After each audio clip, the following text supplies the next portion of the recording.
Bonjour, c'est Juliette de Chance. Je suis heureuse de vous retrouver pour ce nouvel épisode. Si vous ne nous connaissez pas encore, Chance accompagne des milliers de personnes pour les aider à retrouver du sens dans leur vie professionnelle. Je vous propose aujourd'hui d'aller à la rencontre d'une personne qui va nous partager son parcours. Comment est-elle rentrée dans la vie professionnelle ? Quelles furent ses bifurcations, s'il y en a eu ? Les rencontres marquantes qu'elle a faites ? Quels apprentissages et quels conseils peut-elle nous partager ? Et surtout maintenant, quelle direction et quel sens souhaite-t-elle donner à sa vie pro ? Chaque histoire est personnelle, mais dans chaque histoire, il y a de l'universalité. J'espère que ce témoignage vous inspirera et résonnera pour vous autant que pour moi. Vous écoutez « Et sinon, le boulot ça va ?» Le podcast pour vous aider à répondre un grand oui à cette question. Pour ce nouvel épisode, je suis heureuse d'accueillir Hayat au micro du podcast « Et sinon, le boulot ça va ?» Le parcours d'Hayat inspire pour plus d'une raison. Née en banlieue, dans la ville de Trappes, dans une famille modeste, Hayat est douée à l'école et sait depuis toujours que dans sa vie, elle veut aider les gens. En école de commerce, Hayat décide de se spécialiser en innovation sociale, puis a travaillé tant dans le public que dans le privé, en association, en ONG, dans une municipalité, et travaille aujourd'hui dans une fondation d'entreprise. La mission qu'elle s'est donnée, rendre le monde plus inclusif, pour que chaque personne, indépendamment de son genre, de son origine sociale ou ethnique, puisse trouver une place dans la société.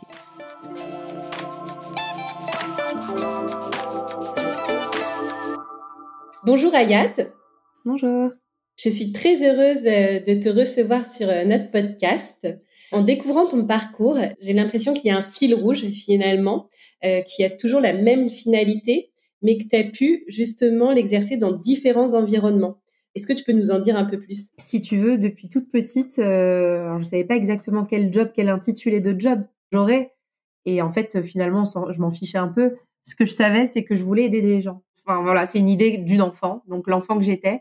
Mais finalement, c'est toujours mon idée aujourd'hui, tu vois. J'ai la trentaine avancée et je veux toujours aider les gens et aider les gens de la meilleure façon possible, sans être dans une démarche paternaliste, sans être dans une démarche où j'estime moi savoir mieux que les autres ce qu'il leur faut. Voilà, dans une vraie démarche d'authenticité et d'humilité. Et donc en fait, voilà, mon objectif c'était d'avoir le plus d'impact possible sur la trajectoire en fait des gens en fait, de vie des gens. Et en fait, à un moment donné, je me suis dit mais comment tu peux participer de cet impact sans savoir finalement quelles sont les parties prenantes de cet impact? Aujourd'hui, qui aide les gens en précarité, qui aide les gens en vulnérabilité?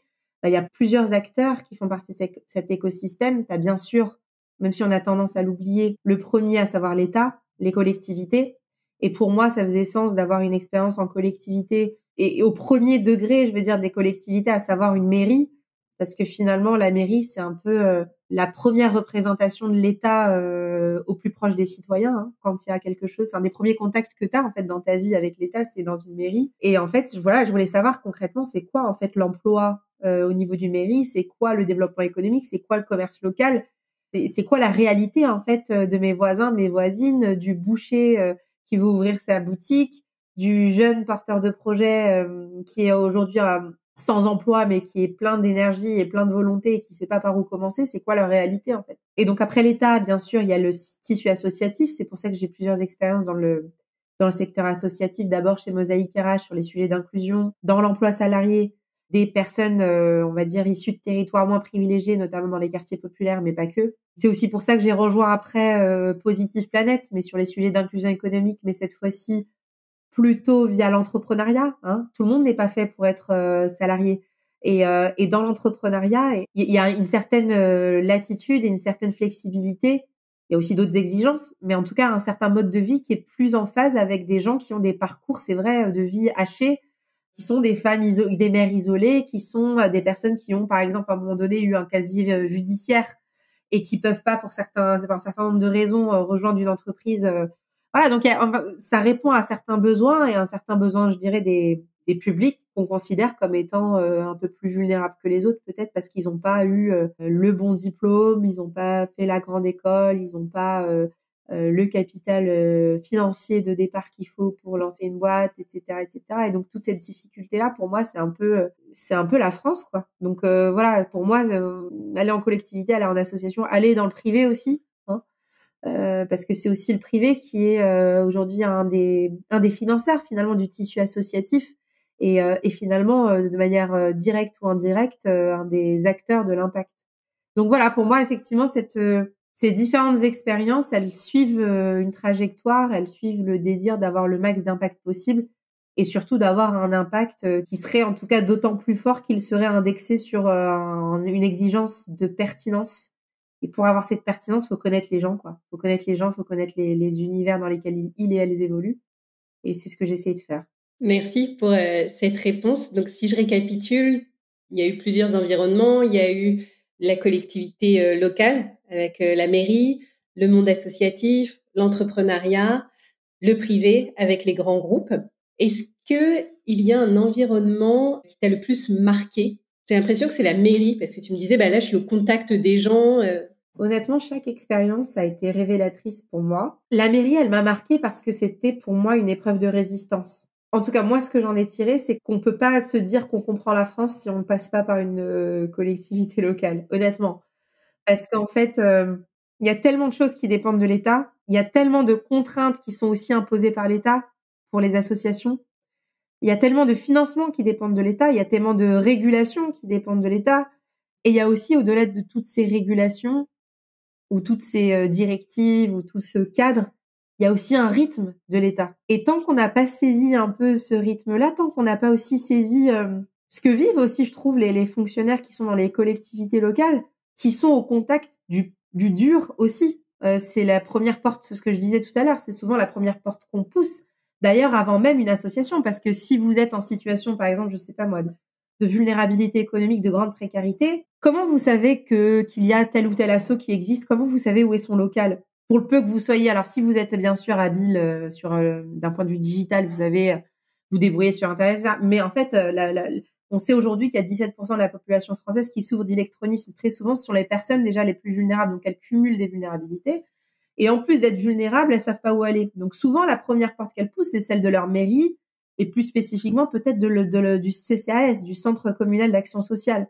Et donc, c'est des agents de la fonction publique territoriale qui vont dire à Ginette ou à Mohamed ou à Fatou d'aller s'orienter vers Emmaüs, qui font qui peuvent les aider sur l'habillement ou alors d'aller vers la cravate solidaire s'ils cherchent un emploi ou d'aller chez X ou Y association. La collectivité, je l'ai pas faite en première. Je l'ai pas eu en première expérience. J'ai d'abord commencé dans le secteur associatif. Et limite, j'aurais voulu faire l'inverse. J'aurais préféré commencer en collectivité parce qu'en fait, ça éclaire à plein d'égards. Et honnêtement, c'était pour moi aussi, d'un point de vue même physique, l'expérience la plus difficile que j'ai eue parce que on court partout, parce que on est dans une ville populaire. Moi, j'étais donc dans ma ville d'origine à Trappes, où il y avait un contexte local politique extrêmement dur. On a aussi un contexte médiatique parce que la ville de Trappes, elle est connue pour le meilleur avec les stars qu'on connaît tous, Omar Sy, Jamel Debbouze, mais elle est connue aussi pour le pire.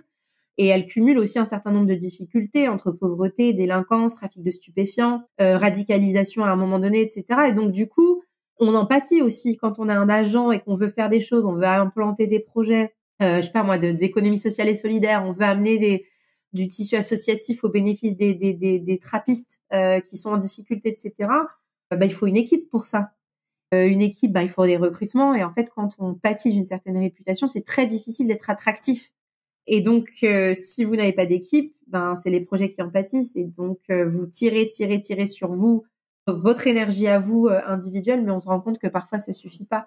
Et donc, oui, elle m'a marquée parce qu'en fait, je trouve qu'elle a été un peu, pour moi, un cocktail des challenges que l'État aujourd'hui doit affronter et un cocktail des enseignements que le tissu associatif devrait bien avoir en tête pour peut-être agir différemment. Alors bien sûr, ceux qui ont un peu d'expérience dans le secteur associatif et qui sont au contact des collectivités, là ce que je suis en train de dire, c'est un peu une évidence, mais je pense plutôt aux nouveaux porteurs de projets ou à toute personne qui passe du privé, qui veut aller dans l'associatif et qui se heurte aussi à c'est important aussi de bien avoir en tête qu'on doit travailler avec tout le monde et que c'est important d'être un peu au fait de comment ces gens travaillent parce que on peut pas aller vers le public en ayant des attentes et une façon de travailler, des compétences qu'on a développées dans le privé avec un rythme qu'on a dans le privé. Ça veut pas dire qu'il y en a un qui est meilleur que l'autre. C'est juste qu'en fait, voilà, il y a des cultures, une culture associative, une culture du public, une culture du privé, une culture de la philanthropie aussi qui est différente. Et tout cela doit travailler ensemble. Mais sinon, voilà, c'est effectivement, ça a été celle qui m'a le plus marqué en termes de dureté de l'expérience. Mais sinon, en termes d'enseignement aussi, enfin, moi, l'expérience qui m'a le plus marqué, c'est quand même ma première expérience dans le milieu associatif parce que il y a un niveau de créativité, d'enthousiasme, de bienveillance aussi qu'on retrouve pas partout. Hein, et puis aussi une confiance qu'on a dans les collaborateurs et les collaboratrices, indépendamment de leur âge ou de leur niveau d'expérience. Ce que je veux dire, c'est qu'il y a un esprit un peu start-up quand même dans le secteur associatif, qui est pas vrai dans toutes les associations, mais on peut quand même le dire, il y a quand même en général plus d'agilité dans le secteur associatif et un espèce d'esprit très positif qui met en valeur la débrouille, le système D et qui du coup fait un peu fi de la hiérarchie qu'on peut trouver peut-être un peu trop pesante dans le privé et aussi dans le public. Hein. Dans le public, il y a vraiment beaucoup il y a des échelons, il y a des grades et donc ça, je l'ai pas trouvé dans le secteur associatif. C'est ce qui moi en tout cas m'a permis de plus m'épanouir et de développer un max de compétences. On voit que tu es hyper animée, ça s'entend quand tu en parles. Mais justement, la question que j'ai envie de poser, c'est qu'est-ce qui a fait que tu as quitté ces environnements, que ça soit le secteur associatif ou justement la collectivité locale? Parce que j'ai compris que quand tu nous disais finalement la mairie, c'était l'expérience peut-être la plus difficile pour toi, même physiquement. Est-ce que tu peux nous en dire un peu plus? Pour la mairie, c'était une des expériences les plus difficiles, y compris physiquement et psychologiquement, parce que je me sentais seule. C'est ça que j'essayais de t'expliquer quand j'ai expliqué que il y a un déficit d'attractivité, il y a des équipes qui sont globalement toutes sous-staffées. Et donc, du coup, c'est là où toi, tu viens en tant que directrice pour apporter du projet, apporter de la vision. T'es vite rattrapé par la réalité où tu dois être finalement au four et au moulin, quoi. C'est-à-dire qu'en fait, tu dois t'occuper de tout de A à Z et t'es un peu laissé. En tout cas, moi, dans l'expérience que j'ai eue, j'étais un peu seule. En fait, si tu veux, on était plusieurs dans la même situation sur des directions différentes. Donc finalement, on était tous ensemble, mais dans cette sensation de solitude. Et cette solitude, elle s'explique parce que déjà, on est tous dans l'urgence. Et donc, du coup, t'as pas tout ce qui est process d'intégration des nouvelles recrues, t'as pas vraiment d'accompagnement RH, etc., etc. Alors, d'aucuns te diraient, oui, mais il y a quand même un portefeuille de formation, etc. Mais en pratique, si tu veux t'enregistrer sur des formations, il faut que tu le fasses déjà bien en avance. Une fois sur deux, t'as de la place. Et quand t'as une place, c'est pour dans 6 mois, 8 mois, 9 mois, tu sais même pas, enfin, tu vois. Et puis surtout, comment tu fais quand t'es en formation, qui s'occupe du service? Dans la collectivité, dans la fonction publique, t'as un devoir d'assurer la continuité de service. Parce que nous, tu vois, c'est pas comme dans le privé, dans le public. Ton premier rôle, c'est d'être au service du public. Donc ça veut dire que déjà concrètement, il faut que ton service soit toujours ouvert. Donc quand t'as personne, tu fais comment pour aller te former?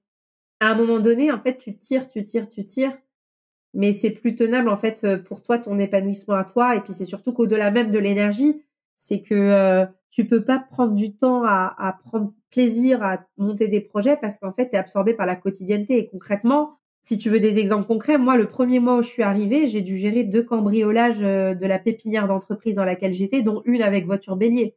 Donc déjà t'arrives, tu commences par où, tu dois apprendre tous les process qui sont propres à la fonction publique. Tu vois, moi je venais du secteur associatif ou du privé, mais il y a des process bien spécifiques. Rédiger un arrêté d'occupation de domaine du public, rédiger des délibérations, tu sais, parce que tout se vote au conseil municipal. Enfin, tu vois, il y a vraiment des trucs bien spécifiques. Et donc tu dois jongler entre monter vite en compétences déjà pour assurer le maintien du service, répondre aux demandes quotidiennes des publics, parce que concrètement, ils viennent dans ton bureau, en fait, hein, ils viennent dans ton service, et s'il y a quelque chose qui va, c'est tant mieux.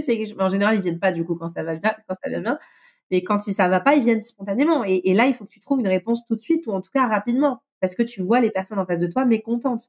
Et donc, il y a une espèce de pression, en fait, quotidienne, qui, mêlée à, oui, une certaine aussi violence qu'il peut y avoir au quotidien aussi, avec les différents publics, voilà, tout ça mis bout à bout fait que, ben, toi, après, à un moment donné, tu penses à toi-même, tu penses à ta santé, tu penses à aussi ta carrière et tu te dis, mais en fait, si je ne peux pas vraiment monter de projet, je peux pas monter en compétence sur telle ou telle chose et en plus de ça, je dois gérer des crises qui sont vraiment importantes, hein, tu vois, des agressions verbales, des choses comme ça, quasi physiques. Tu te demandes, voilà, est-ce que finalement, tu as fait le bon choix? Et bon, j'ai dressé un tableau assez négatif hein, de la collectivité. Bien sûr que il y a une diversité des expériences aussi parce qu'il y a une diversité des villes. Les problématiques adressées dans une ville, dans une banlieue, on peut considérer comme populaire, qui a un taux de pauvreté, enfin dont un tiers de la population vit sous le seuil de pauvreté, qui a toutes les problématiques que j'ai évoquées avant. Forcément, le quotidien d'un agent, c'est pas le même que celui peut-être d'un agent qui vit dans une petite bourgade, qui aura lui aussi d'autres problématiques. Hein, parce que quand on croisait d'autres collègues, notamment dans des zones rurales, ils avaient aussi ce déficit d'attractivité, ils avaient aussi le fait qu'ils étaient sous-staffés. Ils avaient peut-être moins, bien sûr, des problématiques en lien avec la sécurité. Je pense effectivement que ce qui m'a fait partir, c'est ça, c'est l'importance de penser à soi. Même si on veut aider les autres, faut aussi penser à soi. Et il y a beaucoup de gens qui, d'ailleurs, et ça c'est valable pour le secteur associatif, le privé ou le public, peu importe. Il y a beaucoup de gens dans ces métiers un peu d'impact, ces métiers où ils cherchent à avoir un impact positif, soit dans la vie des gens ou voilà sur les sujets d'environnement, etc. En tout cas, où ils se disent je veux travailler pour une chose plus grande, pour une cause plus grande que moi. Il y a aussi ce danger aussi de s'oublier. Il y a aussi ce danger de burn-out je pense que c'est important de bien en parler parce que moi je connais beaucoup de gens qui ont fait des burn-out dans le secteur associatif et qui osent pas vraiment en parler parce que il y a un sentiment de culpabilité de se dire j'ai pas été jusqu'au bout ou mon corps a dit stop alors que voilà il y a encore des gens qui sont en difficulté qui ont besoin de moi et ouais mais en fait tu n'aideras personne si toi-même tu ne vas pas bien. Dans ce cas-là spécifique me concernant par rapport à la collectivité, je l'ai quitté par rapport à cette raison-là. J'ai quitté le secteur associatif pour d'autres raisons avant, notamment par exemple pour des sujets de rémunération. Ça aussi, je pense qu'on n'en parle pas assez. Enfin, c'est des choses qu'on n'ose pas vraiment dire parce que ah non, c'est la honte. Faut pas parler d'argent. T'es là pour aider la veuve et l'orphelin. Et donc non, l'argent c'est un peu un gros mot. Non, non, c'est pas un gros mot. À un moment donné, il y a un besoin de professionnalisation dans les secteurs à impact. Il y a des compétences qui sont nécessaires. Il y a une créativité, il y a une intelligence qui sont nécessaires. Et à un moment donné, quand on travaille, il faut avoir un salaire, une rémunération qui est à hauteur de non seulement l'expertise qu'on a, mais aussi de l'engagement qui est quand même nettement supérieur à excuse-moi, j'ai rien contre les comptables, mais voilà, moi j'ai un frère qui est comptable. Son engagement dans son travail, clairement, c'est pas la même chose qu'une personne qui travaille, je sais pas, moi chez Emmaüs ou qui est en tout cas au contact direct avec des gens qui sont dans le besoin. Et je pense que voilà, c'est un peu moi c'est un peu mon cheval de bataille où je me dis il y a des métiers qui sont absolument indispensables dans le lien social, qui sont absolument indispensables dans la création de valeurs sociales, et pour autant qu'on valorise pas autant qu'on le devrait. Et donc c'est vrai que c'est aussi un constat, et c'est aussi une des raisons principales pour lesquelles beaucoup de gens dans l'écosystème ESS partent des structures dans lesquelles elles sont. C'est pas parce qu'elles s'entendent pas bien avec leurs collègues ou avec leur management. C'est pas parce que elles ont perdu la flamme. Non, c'est parce qu'à un moment donné, il faut payer son loyer, parce qu'à un moment donné, on va avoir des projets, on veut acheter une maison, on veut avoir une vision un peu safe pour l'avenir de nos enfants. Et donc, ouais, quand on est payé 1006 ou 1007 net en région parisienne, ben ouais, c'est compliqué. Est-ce qu'il y a eu un moment où tu t'es sentie jugée? Parce que c'était intéressant, tu nous disais, n'ayons pas peur de parler d'argent dans le secteur associatif. Est-ce que toi, quand tu évoquais ce sujet-là, alors que tu étais dans le secteur associatif, est-ce que tu as pu ressentir du jugement, des remarques? Alors non, mais j'ai envie de dire, j'aurais limite préféré avoir dû entendre des jugements de personnes parce que ça voudrait déjà dire qu'on en parle. Alors qu'en fait, on n'en était même pas là. Moi, c'était surtout de ce que j'ai observé, c'est surtout de l'autocensure. C'est-à-dire que les gens n'osent pas d'office déjà, ne serait-ce que pour négocier leur salaire d'entrée, n'osent pas négocier. Et quand ils sont dans la structure, ils n'osent pas demander d'augmentation. Moi, j'ai une collègue une ancienne collègue d'une des structures par laquelle je suis passée, avec qui j'ai reparlé il y a pas longtemps. Donc ça fait quand même, c'était quoi? C'était en 2014, donc ça fait 2014, 2015. Donc, ça fait presque 8 ans. Enfin, ça fait 8-9 ans. Et elle était quasiment au même salaire que quand je l'ai laissée, quoi. Et elle avait fait Sciences Po. Et enfin, donc, elle avait quand même fait une école, une formation qu'on peut quand même considérer en France comme étant assez, voilà, de bonne qualité. Et en fait, elle me disait que à contre-cœur, elle regardait ailleurs. Donc, effectivement, elle a fini par partir. En fait, je trouve ça dommage. Je vais pas dire scandaleux parce que je vais pas porter de jugement. Voilà, chaque structure fait comme elle peut. Mais il y a aussi des partis pris de certaines associations. Il y a il y a certains partis pris où elles acceptent aussi une façon de fonctionner en se disant, je vais prendre des jeunes, ils vont être mal payés. Et c'est pas grave parce que d'ici 2-3 ans, ils vont quand même s'y retrouver parce qu'ils vont avoir un management un peu horizontal, ils vont avoir une ambiance un peu flexible, ou etc., etc. Et donc, du coup, ils vont s'y retrouver pendant un moment. Et puis, peut-être qu'ils vont partir au bout de 2 ans ou 3 ans, mais c'est pas grave parce qu'il y en aura d'autres que je vais prendre encore et qui feront la même chose. Un peu comme le modèle un peu, tu vois, du consulting. Dans les grands cabinets de conseil, il y a une espèce de turnover un peu assumé où on sait qu'on prend les gens, on les presse un peu comme des citrons. Et puis, de toute façon, c'est pas grave, il y aura d'autres jeunes qui vont arriver après. Bon, je suis un peu cynique et un peu direct, mais c'est des vrais modèles, hein, c'est des vrais modèles. Et dans le secteur associatif, là où on espère, parce que normalement, quand vous êtes dans l'ESS, il y a un certain nombre de valeurs. Hein. Dans l'ESS, il y a une gouvernance un peu, je dirais, participative. Il y a un code, on va dire, déontologique, éthique à respecter. Il y a des sujets de parité homme-femme normalement. Et en fait, moi, ce que j'ai constaté, c'est que finalement, c'est toujours la même histoire des cordonniers qui sont les plus mal chaussés. Et d'ailleurs, après la première expérience associative que j'ai eue, donc chez Mosaïque, après, j'ai rejoint un cabinet de conseil en stratégie qui s'appelle le Boston Consulting Group. Et en fait, de par mes missions, j'ai eu l'opportunité de donner une thématique à une étude qu'on a menée. Et donc, moi, j'avais envie à ce moment-là de lever le capot des entreprises sociales et solidaires pour voir, en fait, si effectivement, d'un point de vue RH, on était bon. Et clairement, je partais déjà avec une intuition que c'était pas bon parce que j'avais un peu tâté un peu le terrain. Et effectivement, on s'est rendu compte que la raison principale pour laquelle les personnes partent, c'est la rémunération en premier lieu, parce qu'il n'y a pas d'accompagnement RH. De mémoire, sur la rémunération, il me semble que c'était entre 75% des répondants ou 79% qui regrettaient d'avoir une rémunération insatisfaisante. Ensuite, il y avait la question de l'accompagnement RH. Et puis ensuite, il y avait un sujet qui, moi aussi, est important pour moi, savoir l'égalité homme-femme. Et ce que j'avais constaté aussi, et l'étude, du coup, avait conforté cette idée, c'est que dans l'ESS en général, tu as 75% des salariés qui sont des femmes et uniquement 25% qui sont des dirigeantes de ces structures. Et quand tu prends les hommes, c'est exactement l'inverse. C'est-à-dire que tu as 75% des dirigeants de structures associatives ou entreprises sociales qui sont des hommes et en fait 25% qui sont des salariés. Et donc là, il y a quand même un sujet parce que tu te dis comment ça se fait que l'ensemble du tissu soit quand même de manière prédominante construit, géré au quotidien par des femmes et qu'en fait, quand tu regardes ensuite les équipes de direction, t'as une sous-représentation des femmes.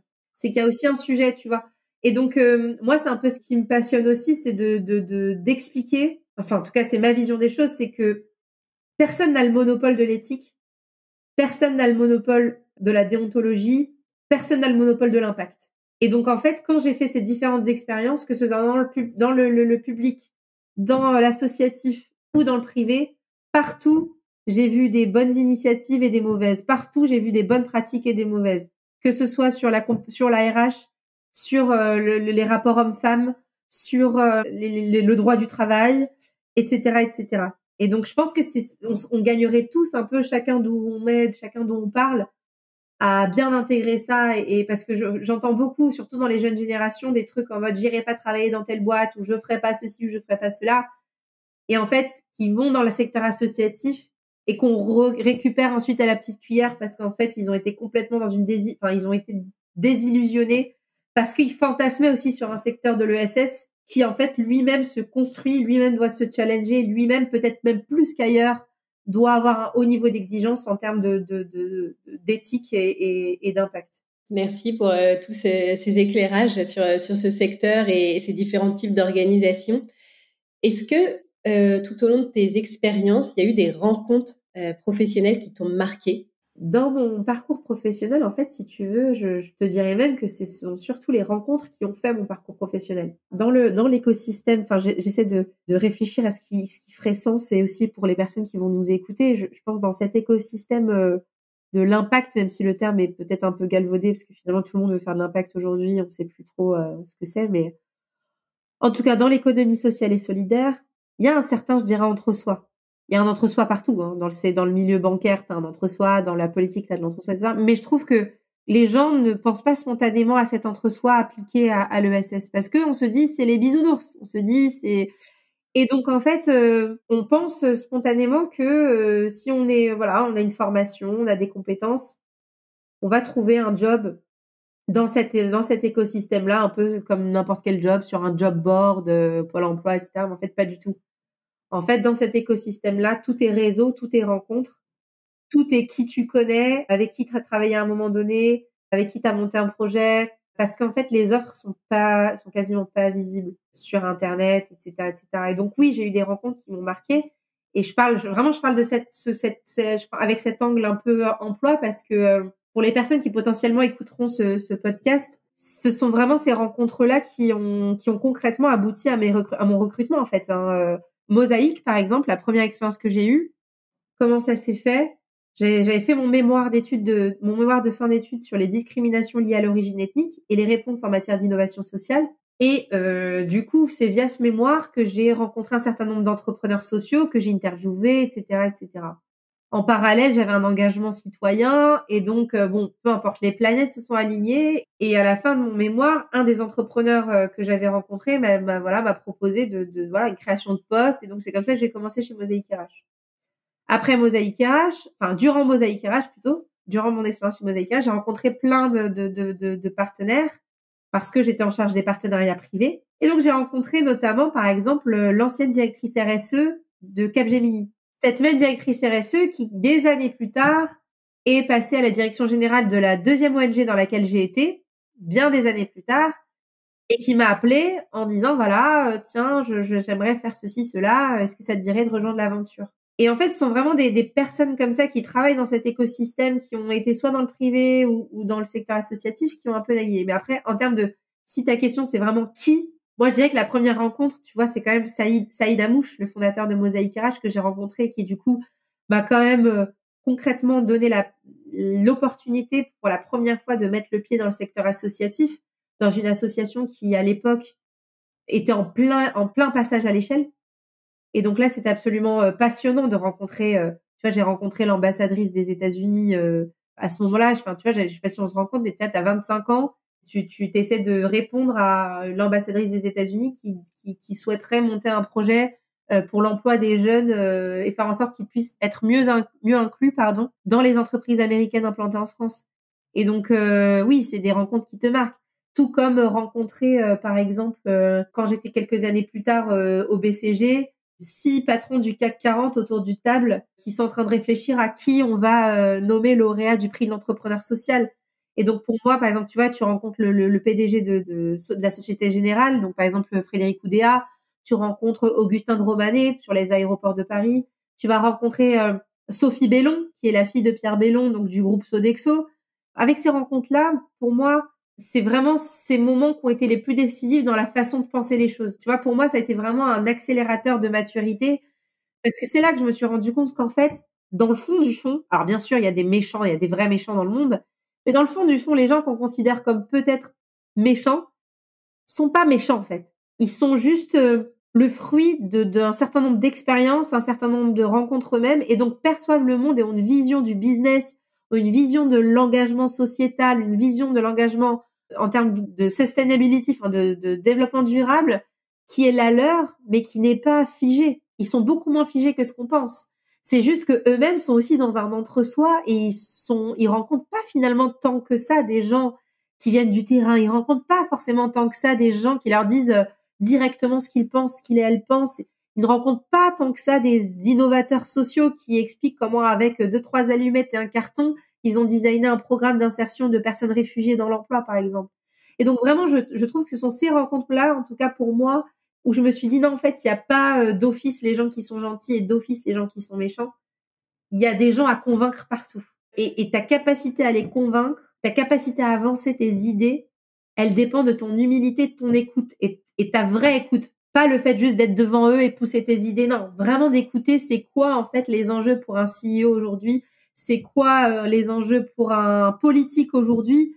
Et donc, c'est que si tu les écoutes vraiment que tu peux ensuite, toi, proposer des choses qui peuvent s'intégrer dans leur paradigme et malgré tout pouvoir le changer aussi en même temps. Ce qui était intéressant aussi, et c'est ce qu'on sensibilise souvent les personnes qui passent par le bilan de compétences chance, c'est qu'en effet, les offres d'emploi ne sortent pas forcément de manière automatique sur le marché.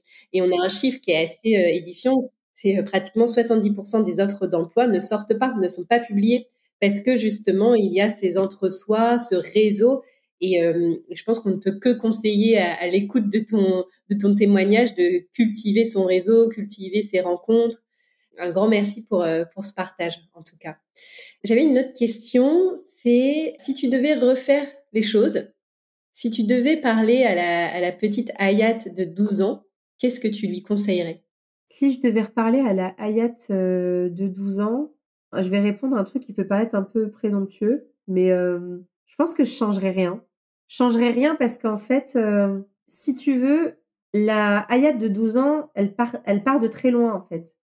Elle part d'un milieu social très défavorisé, dans une ville assez compliquée.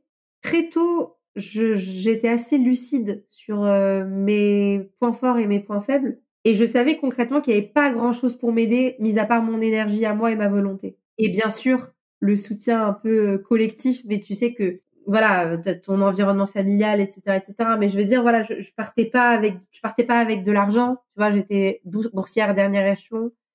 Je partais pas avec une situation familiale hyper stable non plus. Je partais pas avec des oncles et des tantes, tu vois, un support système incroyable parce qu'en fait, je suis d'origine marocaine, mes parents sont nés au Maroc, donc en fait, quasi l'intégralité de ma famille, mis à part le noyau dur, est dans un autre pays. Donc en fait, j'étais un peu, je me suis très tôt dit qu'il fallait que si je voulais avancer, ce serait un peu à la force de mes bras, tu vois. Et donc, à partir du moment où tu te dis que t'as pas grand-chose à perdre et tout à gagner, il y a deux choses qui se passent. Tu te dis, il faut que je tente tout ce que je peux faire, mais en même temps, tu te dis, parce que je dois tout tenter, je peux aussi risquer de me perdre parce que je sais pas où aller. Je sais pas quelle porte toquer, en fait. Tu vois, tu pars d'une feuille blanche. Donc, en fait, c'est bien de n'avoir pas grand-chose à perdre, mais en même temps, quand t'as pas grand-chose à perdre, ça veut dire que t'as pas beaucoup d'attaches. Et donc, si t'as pas beaucoup d'attaches, t'as pas vraiment un cadre, et donc tu peux vite te perdre là-dedans. Et donc, du fait que j'avais pas vraiment de stratégie, j'avais pas forcément de mentor, de rôle modèle, tu vois, tout ce qui peut t'aider en fait à un peu avoir, démêler, trouver la bonne voie. La seule chose que j'ai toujours suivie, c'est mon cœur et mon intuition. Et je me suis toujours dit, mais c'était un parti pris, hein, tu vois, à un moment donné, j'ai dit, il faut que je me fasse confiance. Je me suis toujours dit, si tu suis quelque chose qui te passionne vraiment, qui fait vraiment sens, si tu suis quelque chose, une trajectoire professionnelle, enfin académique, professionnelle, enfin qui te permette de rester aligné avec ton toi à toi, enfin ton toi-même, tu vois, tu peux pas te tromper. Alors peut-être que tu peux faire des petits détours, tu vois, dans ma trajectoire, que ce soit académique ou professionnelle, tu as des petits détours. Tout le monde en a. Mais j'avais quand même un cap, j'avais ma vision et je me suis toujours dit, faut que je fasse quelque chose de meaningful. Il faut que je me dise à 99 ans, à 105 ans, j'espère, je me les souhaite de vivre aussi longtemps. Peu importe si tu as des 1000 et des cents, peu importe si tu as des millions. Est-ce que c'est vraiment ça qui compte? Et moi, en tout cas, pour moi, c'était pas ça qui comptait. Moi, je me suis toujours dit depuis très tôt que il y avait tellement de gens à aider, tellement de choses à faire pour la paix, tu vois. C'est ça que ça paraît très macro, mais si, c'était un peu ça mon truc. C'était de me dire, ben, en fait, pour l'amour aussi. Pour l'amour, pour des gens et pour faire en sorte qu'on vive tous heureux. Il y a tellement de trucs à faire que je vais laisser les autres vendre des produits, je vais laisser les autres parce qu'ils sont peut-être très plus forts que moi d'ailleurs là-dessus. Mais je vais, moi, par rapport à ce que je sais de ma vie, par rapport à ce que j'ai vécu, moi-même, à un moment donné, quand j'ai eu recours, enfin avec ma famille, on a eu besoin d'associations, je me suis dit, je vais peut-être capitaliser sur cette expérience que j'ai eue, essayer de me professionnaliser et essayer d'un peu aller là où il y a pas beaucoup de gens finalement qui ont été dans cette position il y a quelques années pour pouvoir un peu pas uniquement travailler là-dessus mais porter une voix. Voilà.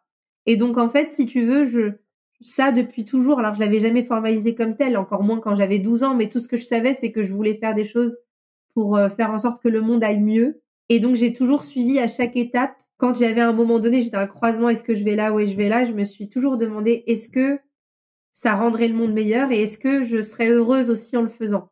Parce qu'il y a des choses que tu peux faire pour rendre le monde meilleur, mais qui, toi, te rendent pas heureuse. Et donc, en fait, en gardant cette espèce d'arbre de décision qui est centré sur moi-même, mon bonheur, mais aussi ma capacité à proposer du bonheur aussi aux autres, bah, du coup, finalement, j'ai suivi intuitivement des expériences et c'est ce qui m'a amenée aujourd'hui là où je suis. Merci. Merci vraiment pour toute cette transparence et honnêteté qu'on entend quand tu parles. Je terminerai peut-être avec une dernière question. Est-ce qu'il y a quelque chose que tu aimerais partager aux personnes qui nous écoutent? Un conseil, une astuce, voilà. Le dernier message que tu aimerais transmettre. Je dirais, ayez confiance en vous. Je sais qu'on a tendance à se dire, la confiance, ça ne se décrète pas. Mais en fait, même si vous n'avez pas confiance en vous, just pretend, faites semblant. Vous allez voir que ça va arriver. Quand on est dans une recherche d'emploi ou quand on est dans une phase où on se questionne sur cette trajectoire, j'y suis passée par là. Il y a des moments où tu te dis, qu'est-ce que je vaux aujourd'hui? Surtout, je trouve en France, il y a d'autres cultures où en fait, tu vois, moi par exemple au Maroc, quand je rencontre des gens, on te demande jamais tout de suite ce que tu fais dans la vie. C'est une autre culture. C'est une culture où tu peux passer tout un été avec des gens et ils vont jamais te poser la question de c'est quoi ton job. Et je sais que c'est aussi vrai dans certaines cultures d'Asie ou en Afrique. Alors qu'en France, tu vois, moi je suis passée par une courte période de chômage. Tu vois, un truc entre deux. Mais quand même, autant je dis que ce serait bien que tout le monde passe par une mairie pour voir c'est quoi la vraie France, autant je pense qu'il faut passer par le chômage pour se rendre compte vraiment de l'univers qui est pas forcément hyper bienveillant dans lequel on est à chaque fois quand on est en recherche d'emploi. Enfin, t'as quasiment l'impression d'être invisible quand t'es au chômage. Et d'ailleurs, les gens, quand ils t'écrivent après, quand tu prends contact, par exemple, t'es au chômage, mais t'es plein de bonne volonté, tu veux rencontrer des gens, tu veux, etc. Les gens qui savent pas encore que t'es en chômage, ils vont te demander spontanément tu deviens quoi? Qu'est-ce que tu fais aujourd'hui comme job?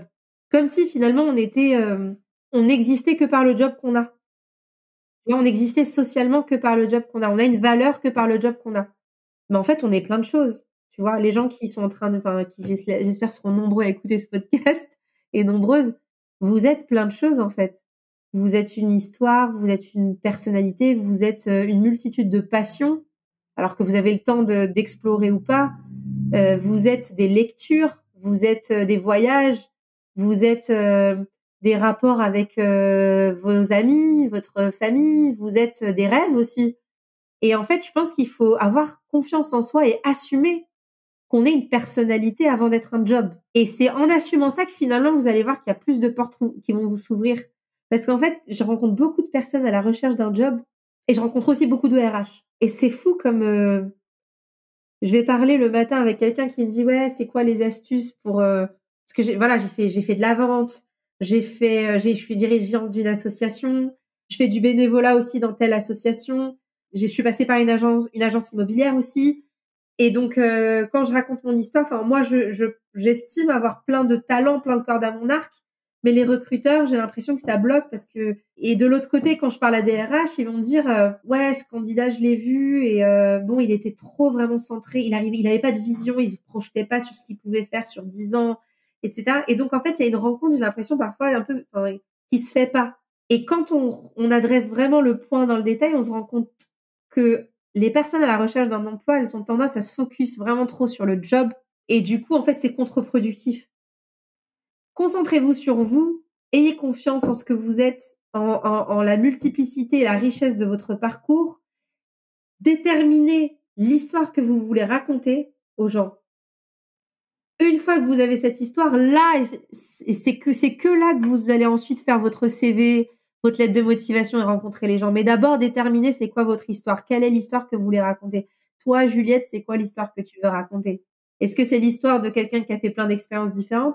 Ou est-ce que c'est l'histoire d'une nana qui est une warrior, qui a toujours su s'adapter à n'importe quelle circonstance, qui a une certaine flexibilité, qui a une certaine capacité à fédérer des gens autour d'elle, qui a du leadership et donc qui estime que toutes les compétences qui ont été le fruit de son expérience dans l'immobilier, dans la vente, en tant que dirigeante associative, participent de ses soft skills qui sont absolument nécessaires à la veille de la création d'une multiplicité de jobs qui n'existent pas encore aujourd'hui et qui vont nécessiter ces compétences.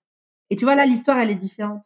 Et voilà, si je devais donner un conseil aux gens qui nous écoutent, c'est d'abord centrez-vous sur vous-même, votre bien-être. Essayez d'imaginer quelle serait la best version de vous-même, ce que vous souhaitez être, votre vrai rêve. Parce que finalement, on parle souvent d'emploi et je regrette qu'on parle pas assez de rêve, tu vois. Les gens parlent de job, de métier, de mission, de tâches. Et en fait, non, on est des êtres humains avec des rêves. Pensez rêve.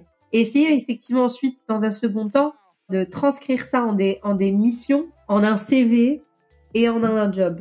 Mais avant tout, partez de vous et de votre rêve. Mais c'est exactement d'ailleurs ce qu'on fait dans le parcours Chance, c'est que cette première phase, c'est de l'introspection. On part de qui on est, mais surtout, qu'est-ce qui t'anime, qu'est-ce qui te fait vibrer, vers quoi tu as envie d'aller, vers quoi tu as envie de tendre. Et on se projette dans des situations idéales pour après revenir un peu dans le concret et revenir sur le monde du travail. Le temps est passé incroyablement trop vite. Ouais. Un grand merci, Hayat. Avec plaisir.